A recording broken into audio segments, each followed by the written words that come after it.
तो एक गवर्नर एक ऐसी अथॉरिटी बन गई है जिसके जिसके कामकाज से सरकारें गिराई जा सकती हैं। और फिर बात करते हैं गीता की, तो ये कृष्ण लीला हो रही है।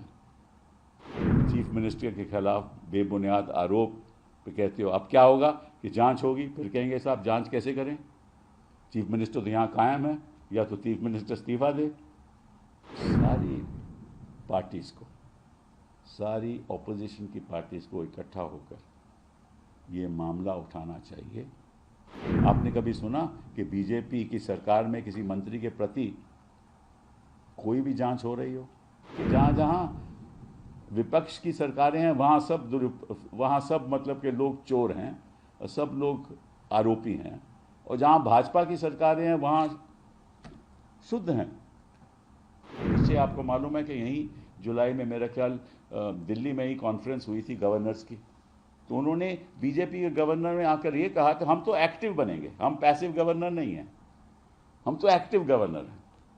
तो हम तो एक्टिव तरीके से प्रदेशों में काम करेंगे। वो कर ही रहे हैं, चाहे वो बंगाल के गवर्नर हो, चाहे केरला के गवर्नर हो, चाहे तमिलनाडु के गवर्नर हो, चाहे कर्नाटका के गवर्नर हो, चाहे पंजाब के गवर्नर हो, चाहे दिल्ली के गवर्नर हो।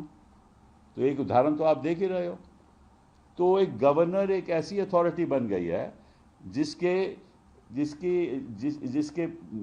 कामकाज से सरकारें गिराई जा सकती हैं। यही हो गया ना। और फिर बात करते हैं गीता की, तो ये कृष्ण लीला हो रही है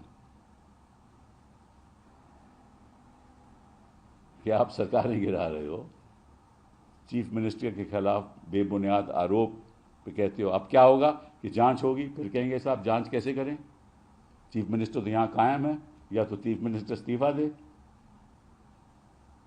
ठीक है, या जांच सीबीआई को जानी चाहिए।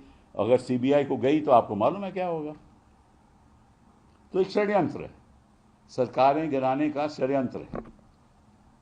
तो या तो 10th शेड्यूल का दुरुपयोग होता है या लोगों खरीदो फरोख्त होता है, सरकारें, इलेक्टेड सरकारें गिराई जाती हैं, जैसे मध्य प्रदेश में, उत्तराखंड में, कर्नाटका में, हर जगह, अरुणाचल में, कई जगह ऐसे ही सरकारें गिराई गई। और या आप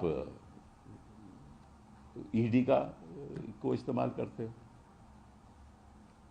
तो मैं समझता हूँ कि सारी पार्टीज़ को, सारी ऑपोजिशन की पार्टीज़ को इकट्ठा होकर ये मामला उठाना चाहिए कि ये जो फेडरल स्ट्रक्चर है हमारा, उसके खिलाफ है, उसका उल्लंघन है। गवर्नर, ऐसे गवर्नर्स को बर्खास्त करना चाहिए। एक नेशनल मूवमेंट होनी चाहिए कि प्रदेशों को ये गिराना चाहते हैं, हर जहाँ भी ऑपोजिशन सरकार है गिराना चाहते हैं। आपने कभी सुना कि बीजेपी की सरकार में किसी मंत्री के प्रति कोई भी जांच हो रही हो? कोई ऐसा प्रदेश जहाँ बीजेपी की सरकार है? कोई ऐसा प्रदेश है जहाँ बीजेपी की सरकार है, जहाँ ईडी के छापे मंत्रियों पर पड़े हों? कोई है ऐसी सरकार? तो ना वहाँ मंत्रियों के ऊपर छापा पड़ता है, ना एमएलए के ऊपर पड़ता है ईडी का, ना सीबीआई की कोई जांच होती है। तो ऐसा क्या कि हिंदुस्तान ऐसा है कि जहाँ जहाँ विपक्ष की सरकारें हैं वहाँ सब मतलब के लोग चोर हैं और सब लोग आरोपी हैं, और जहाँ भाजपा की सरकारें हैं वहाँ शुद्ध हैं। वहाँ गीता की आचरणों का पालन हो रहा है, हर वक्त पालन हो रहा है। ऐसी सरकारें हैं।